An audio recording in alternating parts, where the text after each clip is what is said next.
Okay, ચાલો આપણે મહારાજ સિંહેશ પાસે જઈએ. હવે તે બધા મહારાજ સિંહેશ પાસે મીટિંગ માટે જાય છે અને તેને બધું કહે છે. સિંહેશ તેના જંગલના પ્રાણીઓને કહે છે, ચિંતા ના કરો, હું ટૂંક સમયમાં શોધી કાઢીશ કે આ બધું કોણ કરી રહ્યું છે અને આપણા જંગલના પ્રાણીઓનો શિકાર કોણ કરી રહ્યું છે. તો હવે આપણે શું કરીશું મહારાજ સિંહેશ? હું તમને બધાને રિક્વેસ્ટ કરું છું, પ્લીઝ તમારામાંથી કોઈ જંગલની બહાર નહીં જાય. જે પાણી પીવા માંગે છે તે આ જંગલના તળાવમાંથી જ પાણી પીશે. મહારાજ, અમારે ક્યાં સુધી તમારો આદેશ માનવો પડશે? એકવાર હું તે શિકારીને પકડી લઉં પછી તમે બધા જંગલની બહાર નદીમાંથી પી શકો છો.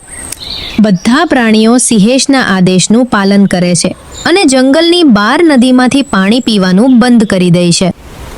2 દિવસ વીતી જાય છે અને જંગલમાંથી કોઈ પ્રાણી ગુમ થયું નથી.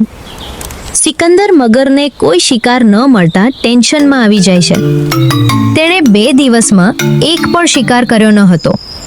આ જંગલ આટલું મોટું છે, ઘણા બધા પ્રાણીઓ છે. આ બધા પ્રાણીઓ પાણી પીવા કેમ બહાર નથી આવતા? મેં 2 દિવસમાં શિકાર કર્યો નથી.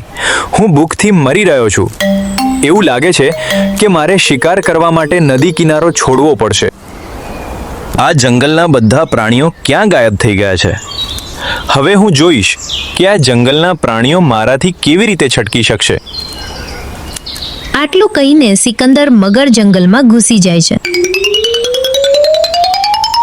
જ્યાં તે એક ગધેડાને ઘાસ ખાતા જુએ છે. ગધેડાને ઘાસ ખાતા જોઈને મગર તેના પર પાછળથી હુમલો કરે છે, તેને મારી નાખે છે અને તેને જંગલમાંથી બહાર લઈ જાય છે.